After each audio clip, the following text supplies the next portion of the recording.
if freedom is simply being able to do what you want, are animals freer than humans?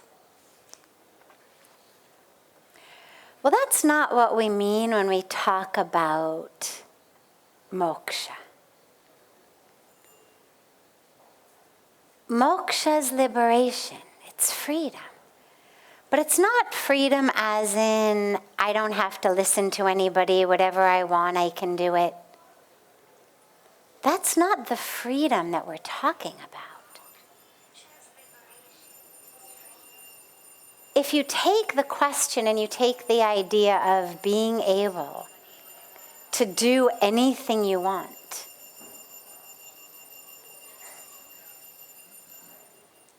well, how do we even know what we want?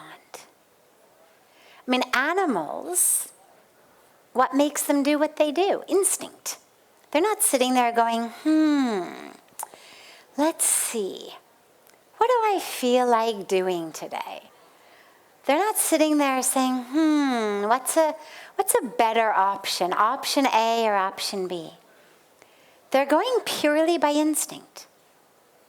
And that instinct is simply survival. What's the best food to eat? What's the best way to mate so that they can propagate? And what's the best way to protect themselves so they can keep living? It's not about what they want to do. It's about what they are programmed to do. Which is why they all seem to do the same things. It's why, unless it's a pet you've brought into the house who you've really kind of turned into being a smaller human being, unless it's that type of an animal, it's why you also don't see people talk too much about individual animals' personalities. They're all doing that which is their instinct to do. When we talk about moksha, freedom, this is freedom beyond what I want. Maybe the tongue is saying, I want a cheeseburger. But the mind, the heart, the intellect says, no. A, it's bad for my body.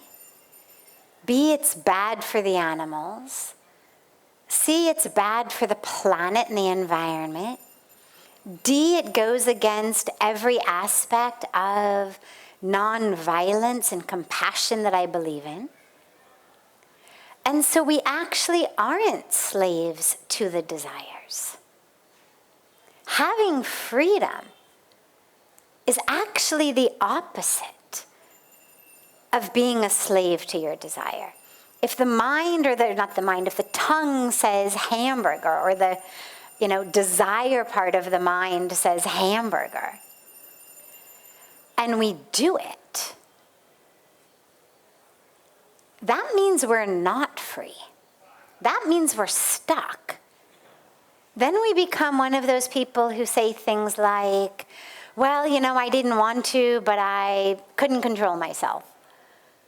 Didn't want to do that, but, it happened. Then we become one of those who are really not free. We say things we don't mean. We do things that we wish later that we hadn't done. We act as slaves to desires, to the senses. Moksha, freedom,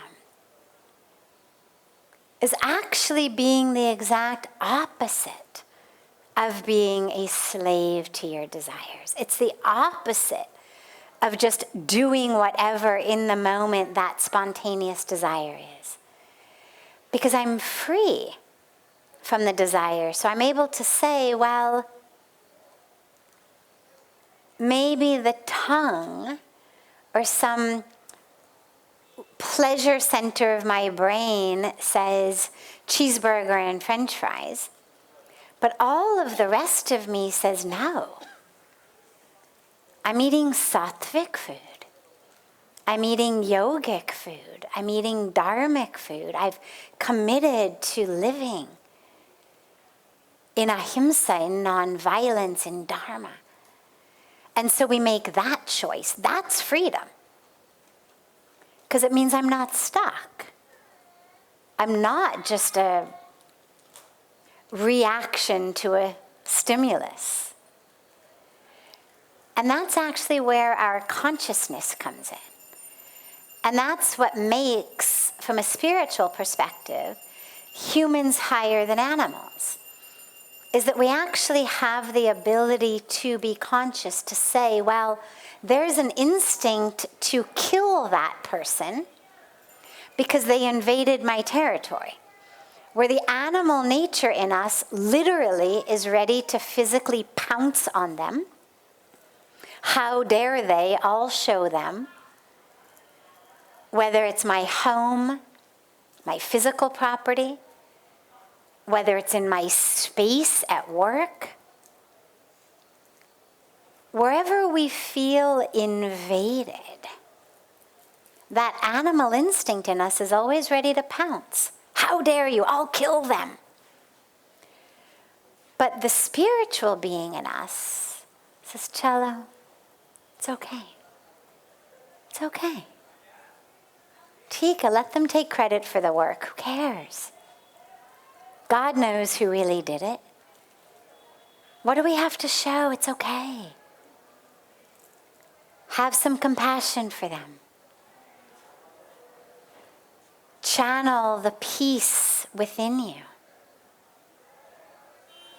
From your soul, recognize their soul, right? That's what our spiritual practice teaches us. If we're just living in instinct or desire, we're going to pounce on people. So being free is being able to look at a desire, look at an instinct, and then very consciously choose to do it, not to do it, to eat it, not to eat it, to say it, not to say it. To really make choices in total alignment with our truth and our deepest consciousness. So that's freedom. Not just, I'm king of the jungle so I can do whatever I want. It's never about be as free as a lion.